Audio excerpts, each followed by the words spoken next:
Benarkah agenda Islam dan Melayu kini terancam? Beberapa hari telah berlalu sejak pembentangan Belanjawan 2024, namun media pro pembangkang sepi daripada kritikan berfakta yang membelasah Belanjawan Madani di bawah Perdana Menteri Datuk Seri Anwar Ibrahim. Bagi penganalisis politik Datuk Seri Kamal Amir Hijaz, kegagalan pembangkang mencari kelemahan Belanjawan kali ini menunjukkan kecekapan Anwar sebagai Menteri Keuangan yang menghadiahkan belanjawan terbaik buat rakyat, terutama golongan marahin. Saya kata bajet yang dibentangkan oleh Datuk Seri Anwar, beliau merealisasikan impian untuk menangani derita rakyat.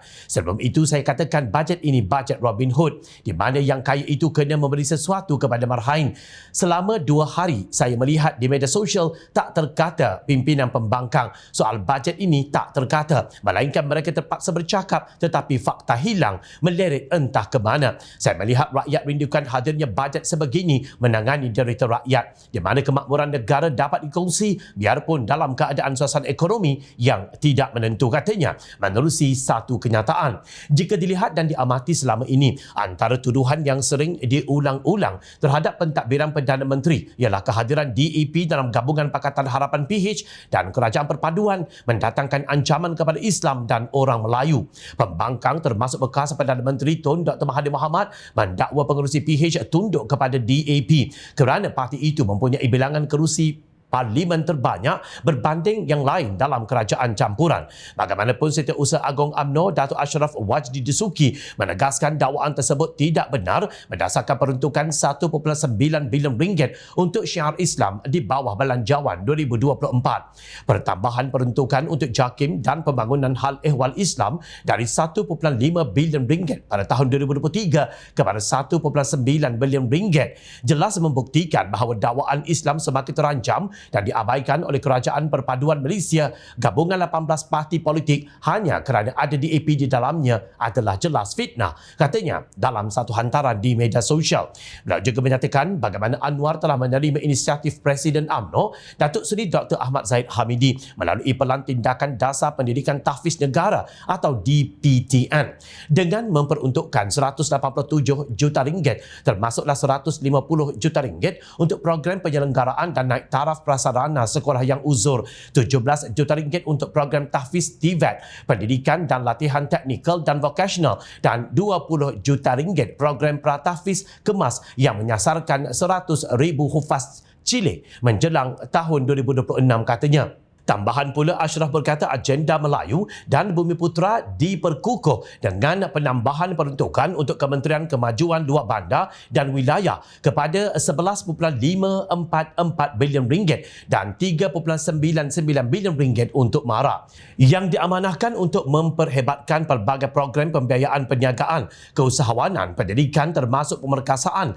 program TVET untuk anak Melayu Bumiputera dan pembiayaan pengajian ke luar negara yang kini mencecah 5,178 di pelbagai negara, ujar Ashraf. Persoalannya di sini, apakah benar agenda Islam dan Melayu terancam dan terabai sebagaimana fitnah PAS dan Bersatu? Pada masa lalu, Zahid berkata kementeriannya telah menerima 3 pusat tahfiz untuk turut menawarkan pendidikan dan latihan teknikal dan vocational TVET, dan jumlah itu akan ditambah kepada 10 menjelang akhir tahun ini. Anwar ketika membentangkan peruntukan 1.9 bilion ringgit untuk syiar Islam mengumumkan pembinaan 2 buah institusi pendidikan Islam yang akan dibina dengan kos 220 juta ringgit, iaitu Kompleks Sekolah Menengah Integrasi Sains Tahfiz Bukit Jalil Kuala Lumpur dan Sekolah Menengah Kebangsaan Agama Jempol Negeri Sembilan. Sementara itu, sejumlah 150 juta ringgit disediakan kepada JAKIM untuk menyelenggara dan menaik taraf prasarana institusi pendidikan Islam, antaranya Sekolah Agama Rakyat, institusi pondok berdaftar dan sekolah tahfiz.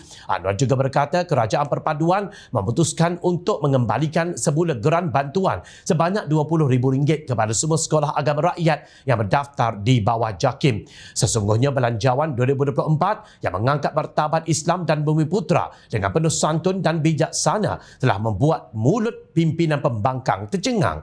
Kini mereka sedang berfikir apa lagi yang boleh digunakan untuk memperkukuhkan naratif yang kini telah terbukti sebagai fitnah dan berniat jahat. Nampaknya modal Melayu dan Islam terancam yang cuba dirasuk ke dalam pemikiran rakyat kerana adanya DAP bersama Kerajaan Perpaduan telah mendatangkan malu besar kepada pembangkang yang selama ini sibuk meratip DAP 800 kali maghrib tidak juga berkesudahan. Kepada pembangkang, juga kepada penasihat SG4 yang rasa bijaknya tak pernah habis. Rakyat kini semakin bijak dalam menilai mana yang baik dan mana yang buruk, mana yang buat kerja dan mana satu yang kaki sembang, mana yang jujur, mana pula kaki palatau dan kaki sakau. Ingat, rakyat sentiasa memerhati.